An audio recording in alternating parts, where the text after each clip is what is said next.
The reluctant sacrifice. Amara Bennett knotted her threadbare cardigan tighter around her shoulders as she stepped into Oak Ridge Community Center. The autumn chill followed her inside, but so did the whispers. She kept her chin high, though her stomach twisted with every sympathetic glance thrown her way. There she is, poor thing, taking care of 3 siblings since her parents' accident. I heard she's working 2 jobs already. The bank's giving her 30 days before foreclosure. Amara pretended not to hear. At 26, she'd become adept at wearing an armor of dignity over her desperation. 6 months ago, her parents' car had skidded off Miller's Bridge during a rainstorm, leaving her the sole guardian of her teenage siblings. The insurance money had run dry faster than expected, and her teaching assistant salary barely covered groceries, let alone the mortgage. "Amara, you came." Josephine Russell, the town's most enthusiastic event organizer, enveloped her in a cloud of floral perfume.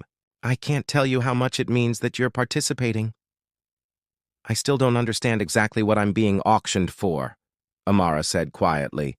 Scanning the decorated hall where Oak Ridge's wealthiest citizens mingled, champagne flutes in hand, Josephine patted her arm. "Nothing inappropriate, darling. You're offering your time. 1 week of community service alongside the highest bidder. Mrs. Henderson is offering cooking lessons. Dr. Parker is offering medical consultations. You're offering my desperation?" Amara supplied with a bitter smile. "Your heart," Josephine corrected firmly. "You've listed tutoring, community garden work, elderly companionship, all things you excel at. Someone will bid for your skills, and it might lead to connections or even job opportunities." Amara nodded, though the pit in her stomach didn't dissolve. She needed money, not connections. But with foreclosure looming, pride was a luxury she couldn't afford. The auction began promptly at 7. Amara watched from backstage as neighbors bid on weekend getaways, homemade pies, and professional services. When her turn came, she forced herself forward on trembling legs. "Next up, we have the lovely Amara Bennett, offering 1 week of her time for community service projects," the auctioneer announced. "Amara holds degrees in education and environmental science and has a gift for working with children and the elderly. Bidding starts at $500. The room fell oddly silent. Amara's cheeks burned as she stood under the spotlight, feeling like livestock at a county fair. "500, called Mrs. Whitaker, the elementary school principal. "600, countered Mr. Reynolds, who ran the retirement home. The bidding crawled upward, reaching $1,000, far less than what others had fetched, but more than Amara had dared hope for. $5,000. A collective gasp rippled through the crowd. All heads turned toward the back of the room, where a tall figure stood partially obscured by shadow. "Mr. Thorne," the auctioneer stammered. 5,000 going once, no one challenged the bid. Amara squinted, trying to make out the mysterious bidder. Dominic Thorne. The name triggered vague recognition. Wasn't he the reclusive tech entrepreneur who'd purchased the old Blackwell estate last year? The man who'd made billions developing sustainable energy solutions but rarely showed his face in town? Sold to Mr. Dominic Thorne for $5,000. After the auction, Amara found herself face-to-face with her buyer, a man perhaps in his mid-30s with intense hazel eyes and an immaculately tailored suit that probably cost more than her monthly mortgage. "Payment, Miss Bennett," he said, his voice unexpectedly gentle. "I hope you'll forgive the dramatic entrance. I've been looking for someone with exactly your qualifications to help launch a community education program at my foundation." Amara studied him warily. "For 1 week?" Something flickered in his expression. Amusement, perhaps, or challenge. "Let's start with 1 week," he replied, "and see where it leads." Golden Cage Amara's breath caught as the wrought iron gates of Thornwood Estate parted before her. The sprawling mansion stood atop a gentle hill, surrounded by manicured gardens that melted into dense woodland. Her second-hand Honda Civic looked painfully out of place as she parked beside a row of luxury vehicles. "This is insanity," she muttered, checking her reflection in the rearview mirror. She'd worn her best blouse, a navy button-down she'd thrifted last year, and had pulled her curly auburn hair into what she hoped was a professional-looking bun. The $5,000 from the auction had already been deposited into her account, temporarily holding the wolves at bay. Now she just needed to survive this week without compromising her dignity. A slender woman with a crisp pantsuit and perfect posture waited at the entrance. "Miss Bennett, welcome. I'm Victoria, Mr. Thorne's executive assistant. He's asked me to show you around and brief you on your responsibilities." "Thank you," Amara replied, trying to match Victoria's professional tone despite feeling hopelessly outclassed. "I appreciate it." The interior of Thornwood was a study in understated luxury. Hardwood floors, soaring ceilings, and walls lined with art that Amara suspected belonged in museums rather than private homes. Yet something felt oddly sterile about the space, as though it were more showroom than sanctuary. "Mr. Thorne works primarily from his home office," Victoria explained as they walked. "He's incredibly private and values efficiency above all else. Your workspace will be in the East Wing adjacent to the Foundation's headquarters." "And what exactly will I be doing?" Amara asked, still unclear on why a billionaire would spend $5,000 for a week of her time. Victoria handed her a tablet. "Mr. Thorne is launching an initiative called Green Futures, an educational program aimed at bringing sustainable technology and environmental literacy to underserved communities. Given your background in education and environmental science, he believes you're uniquely qualified to help develop the curriculum." Amara scrolled through the project overview. Her professional interest genuinely piqued despite her reservations. The program was ambitious, well-funded, and could actually make a difference in communities like hers. "This is impressive," she admitted, "but surely Mr. Thorne has access to experts with far more experience than me." "He has his reasons," Victoria replied cryptically. "He'll explain when you meet with him at 11. The East Wing housed a state-of-the-art office, with floor-to-ceiling windows overlooking a wildflower meadow. Amara found herself wondering if she'd stumbled into some modern fairy tale, albeit one where the castle came with ergonomic chairs and touchscreen monitors. At precisely 11, Victoria escorted her to Dominic Thorne's office. He stood when she entered, his tall frame silhouetted against the panoramic view of the valley below. "Miss Bennett," he said, extending his hand, "I hope your accommodations are satisfactory." "Everything is lovely," she replied, matching his formal tone, "though I'm still confused about why I'm here." Something shifted in his expression, a fleeting vulnerability quickly masked by composure. "Direct, I appreciate that." He gestured for her to sit. "The truth is, Miss Bennett, I've been watching your community work for some time. Your educational outreach program at the community garden caught my attention." Amara frowned. "That program barely exists.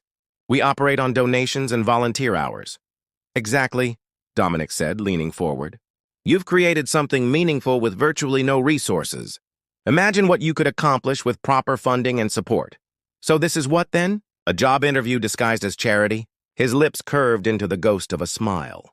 "Perhaps. Or perhaps I simply believe talent should be recognized and rewarded."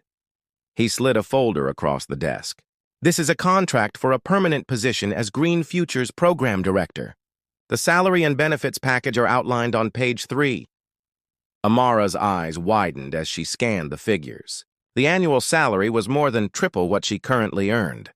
"This can't be real," she said softly. "It is, and the position is yours regardless of what happens this week. Consider these 7 days a mutual trial period. You can evaluate whether the Foundation's vision aligns with yours, and I can observe your methods firsthand." Amara closed the folder, her mind racing. "And if I refuse?" Dominic leaned back, studying her with those intense hazel eyes. "Then you walk away with the $5,000 and my sincere gratitude for your time." No strings attached.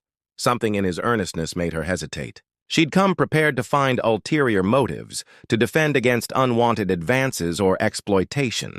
Instead, she found herself facing an opportunity that could change everything for her family. "Why the auction, then? Why not approach me directly?" A shadow crossed his face. "I've learned that wealth creates complications. People either want something from me or assume I want something from them." The auction provided a neutral context. For the first time, Amara glimpsed the man behind the billions, someone possibly as isolated by circumstance as she was, though for vastly different reasons. 1 week, she said finally. No promises beyond that. Dominic nodded, the tension in his shoulders easing slightly. Fair enough. Shall we begin?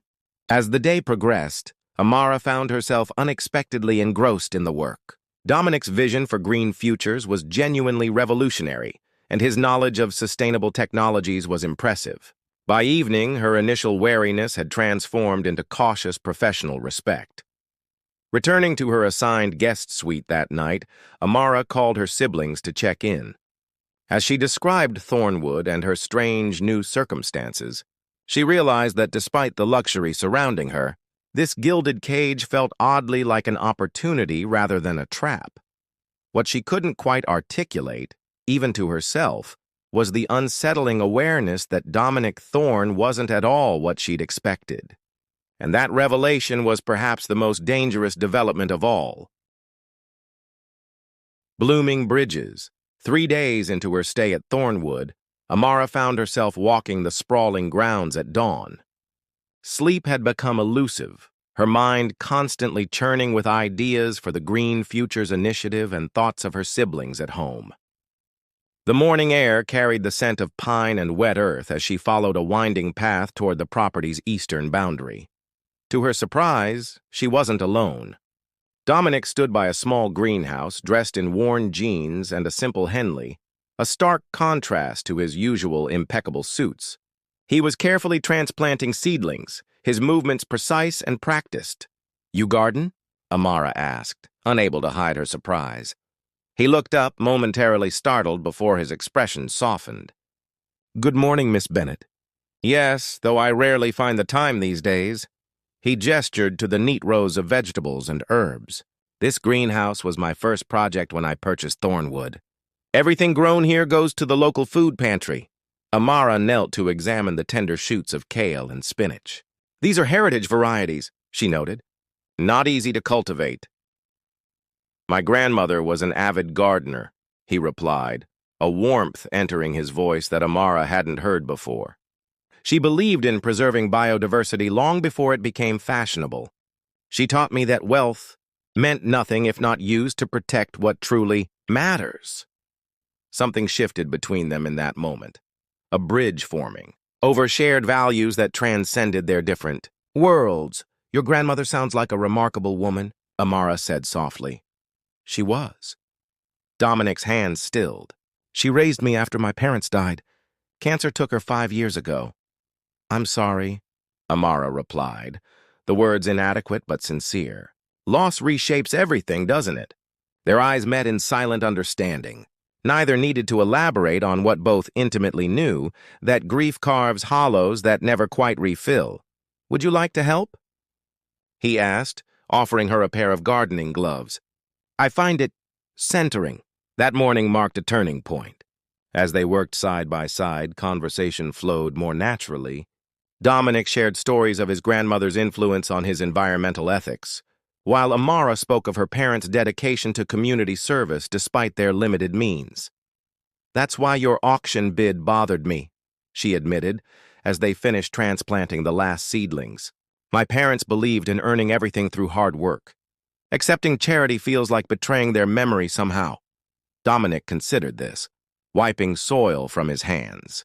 "What if it's not charity but investment? Your community work demonstrates a return that can't be measured in financial statements but is no less valuable."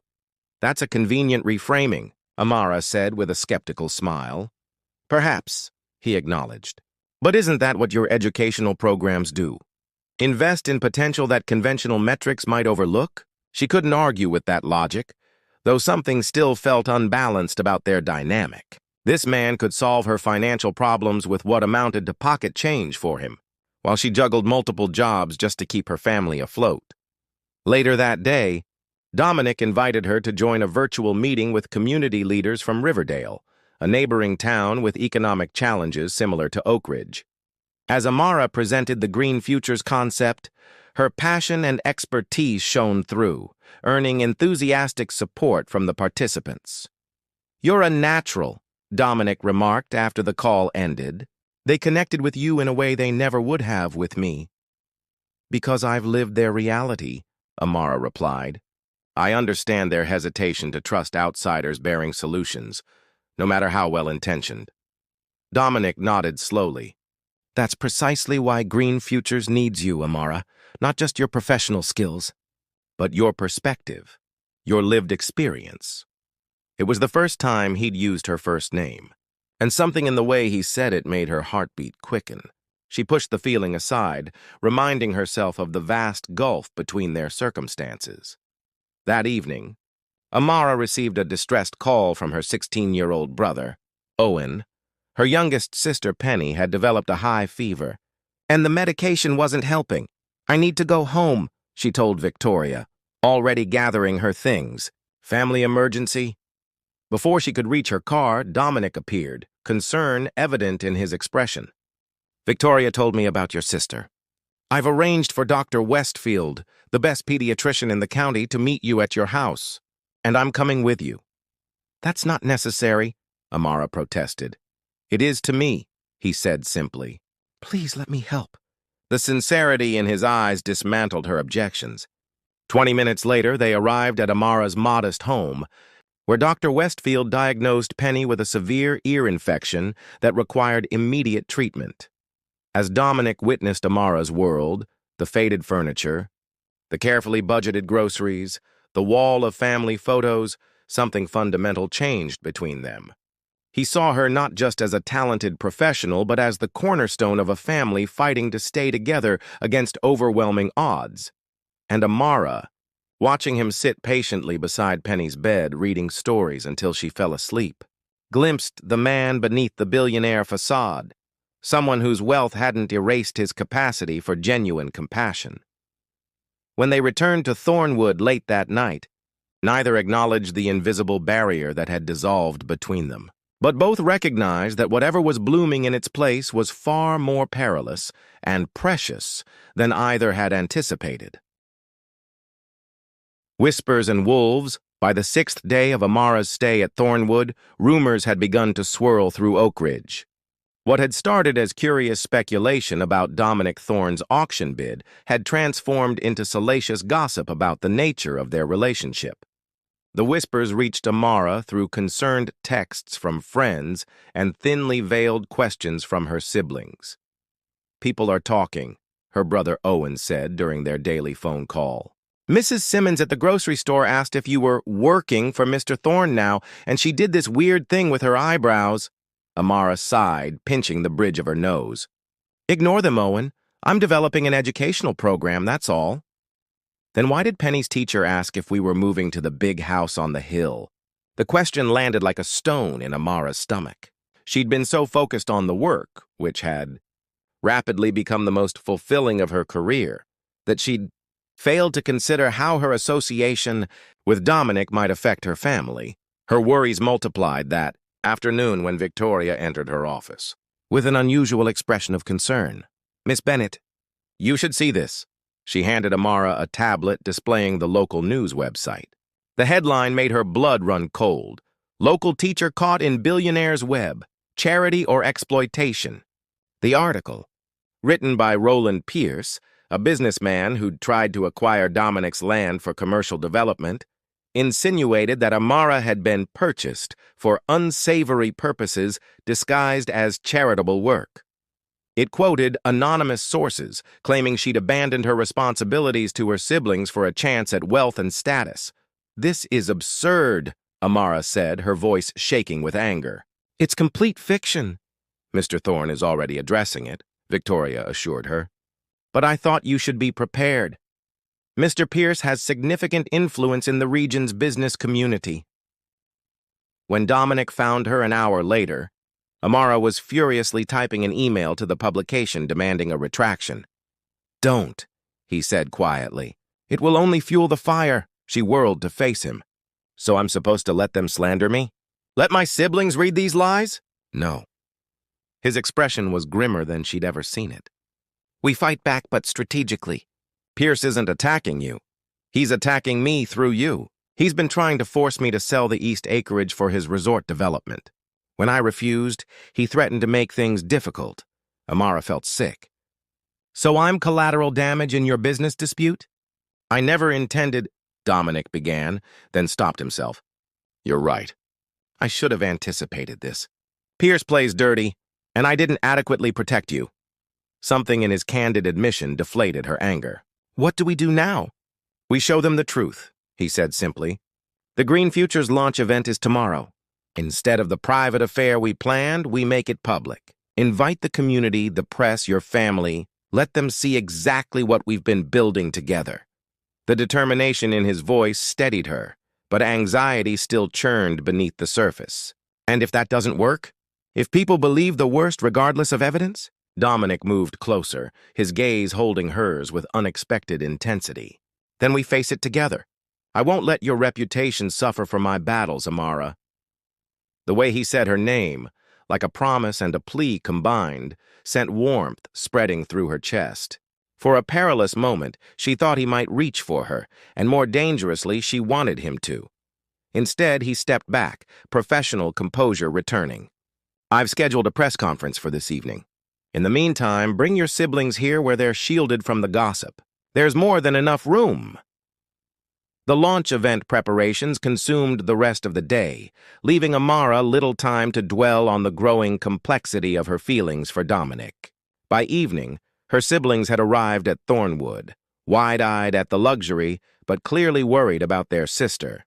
The press conference was brief but effective. Dominic outlined the Green Futures initiative with Amara beside him as equal partner, emphasizing her qualifications and the program's potential impact on communities like Oak Ridge. He directly addressed Pierce's allegations, his voice carrying a controlled anger that made reporters shift. Uncomfortably in their seats, Miss Bennett was selected for this position based solely on her exceptional qualifications and demonstrated commitment to environmental education, he stated. Any insinuation otherwise is not only false, but reveals more about the accuser's character than hers. As cameras flashed and questions flew, Amara felt Dominic's hand briefly touch the small of her back, a subtle gesture of support that anchored her amid the chaos. Later that night, after the reporters had gone and her siblings were settled in guest rooms, Amara found Dominic in his study, reviewing security measures for the next day's event. Thank you, she said quietly, for defending me. He looked up, fatigue evident in the lines around his eyes. I should be apologizing to you. My world is complicated. I've grown accustomed to attacks, but I had no right to drag you into the crossfire. You didn't drag me anywhere, Amara replied, surprising herself with her certainty. I chose to be here. I believe in what we're building. The air between them seemed to shift, charged with unspoken feelings neither was ready to name. Pierce won't stop, Dominic warned. Tomorrow's event is just the beginning of what could be a protracted battle. Amara straightened her shoulders. Then we'd better be prepared. I didn't survive raising 3 teenagers by backing down from bullies. For the first time that day, Dominic's genuine smile emerged, the private one she'd come to treasure, so different from his public facade. I've never met anyone quite like you, Amara Bennett. Likewise, Mr. Thorne, she replied with a tentative smile of her own. As she turned to leave, Dominic called after her. Your weekend's tomorrow. The contract offer still stands, regardless of what happens with Pierce. Amara paused in the doorway, realizing with startling clarity that her decision was no longer about financial security or professional opportunity alone. Somehow, in just 7 days, Dominic Thorne had become intertwined with her concept of future possibility. I know, she said softly. Good night, Dominic. She felt his gaze follow her as she left, and wondered if he too was contemplating how completely their worlds had collided, and whether, against all odds, they might find a way to build something lasting from the aftermath. Foundations of Forever. The morning of the Green Futures launch dawned clear and bright, as if nature itself approved of their endeavor. Thornwood's expansive grounds had been transformed overnight. Sustainable technology displays dotted the lawns, local artisans showcased eco-friendly crafts, and educational booths staffed by enthusiastic volunteers welcomed the steady stream of visitors. Amara moved through the crowd in a simple emerald dress that Victoria had somehow produced in exactly her size. Her siblings had thrown themselves into helping, Owen manning the renewable energy demonstration, 14-year-old Penny charming guests at the welcome table, and 18-year-old Jasmine assisting with the media team. "Your family is remarkable," Dominic said, appearing beside her as she watched Owen patiently explain solar panels to a group of children. "They've inherited your resilience." "They had no choice," Amara replied softly. "Necessity is a powerful teacher." Dominic's expression grew thoughtful.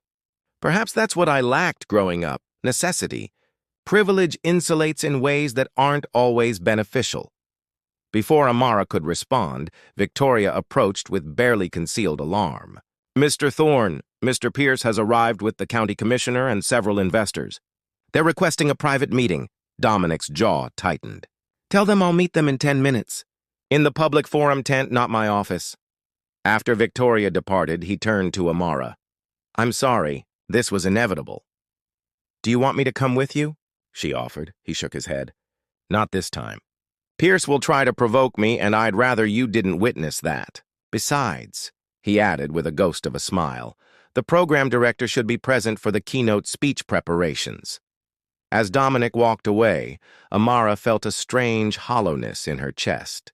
Their week together was ending, and despite the job offer, she sensed a coming separation that transcended professional arrangements. Dominic's world of wealth and power would always attract people like Pierce, predators circling what they perceived as weakness. Her presence in his life had already made him vulnerable to gossip and manipulation. The thought crystallized with painful clarity. Perhaps the kindest thing she could do was walk away. The decision weighed on her as she continued overseeing the event. Attendance had exceeded their expectations, with families from surrounding communities filling Thornwood's grounds. Even Mrs. Simmons from the grocery store had come, sheepishly apologizing to Amara for believing the rumors. An hour passed with no sign of Dominic. Concerned, Amara made her way to the forum tent, only to find it empty. She was turning to leave when she heard raised voices from the adjacent garden. "Think you can buy your way into respectability?" Pierce's voice carried through the hedge. "This environmental charade won't change who you really are, Thorne. I've done my research on your family's mining operations in South America. How many indigenous communities were displaced for your grandfather's fortune? The fortune that funds all this performative altruism?" Amara froze, her heart hammering. She knew she should walk away, that this conversation wasn't meant for her ears. But Pierce's accusations had struck at her core uncertainty about Dominic and the empire he represented. "You're right about one thing, Pierce." Dominic's voice was calm but layered with complexity. "My family's legacy is complicated. My grandfather made choices I cannot defend, and I've spent 15 years trying to address the damage. The clean water initiatives in those same communities, the reparation funds, the land restoration projects, they don't erase the past, but they represent my commitment to a different future." "How convenient," Pierce sneered. "And I suppose hiring the Bennett woman is part of that commitment? A local charity case to burnish your image?" There was a sudden silence that made Amara hold her breath. "Be very careful about your next words," Dominic said, his voice dangerously quiet. "Miss Bennett is the most qualified person for this position, with or without my involvement. If you continue to damage her reputation to get to me, I will use every resource at my disposal to ensure you regret it." The raw, protective fury in his tone made Amara's chest tighten with emotion. "Is that a threat?" Pierce demanded. "It's a promise," Dominic replied evenly. "Now you have two options. Join us in building something positive for this community, or continue fighting progress for your own profit. Choose wisely." Footsteps approached, and Amara quickly stepped behind a display board. Pierce stormed past, his face flushed with anger. Moments later, Dominic emerged, looking weary but resolute. When he spotted her, he stilled. "How much did you hear?" "Enough," she admitted. "Is it true? About your grandfather?" Pain flickered across his features. "Yes. It's a legacy I've been trying to rectify since I inherited control of the company at 23. It's also why green futures matter so much to me. Not as penance, but as proof that wealth built on exploitation can be redirected toward justice. The raw honesty in his confession stripped away her final reservations.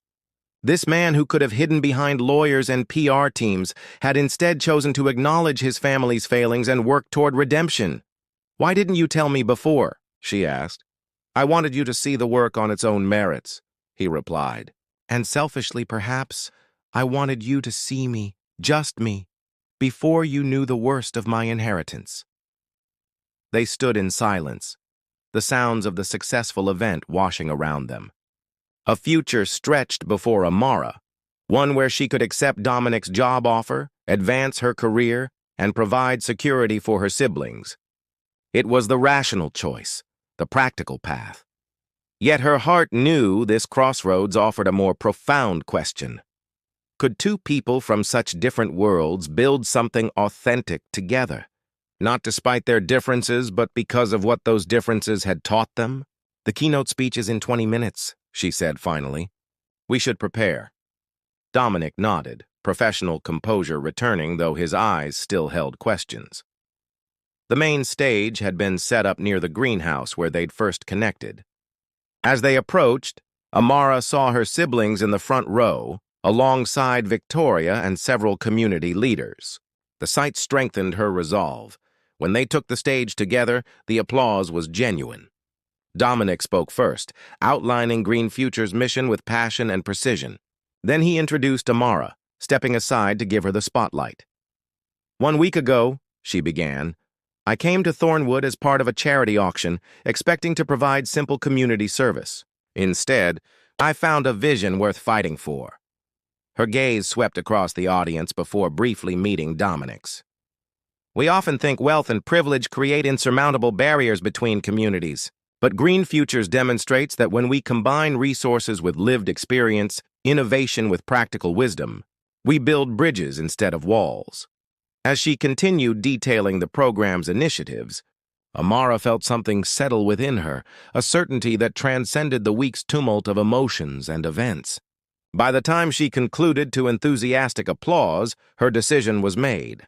After the speech, as guests began departing, Dominic found her by the greenhouse. "Your contract," he said, holding out a folder. "As promised. The position is yours regardless of everything else." Amara accepted it but didn't open it. "I have conditions." Surprise flickered across his face, followed by cautious amusement. "I'm listening." "First, Green Futures remains my project with full creative control.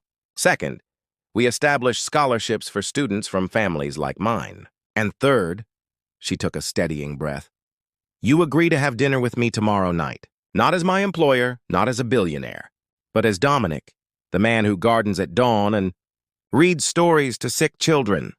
The transformation of his expression, from shock to dawning, hope, made her heart race.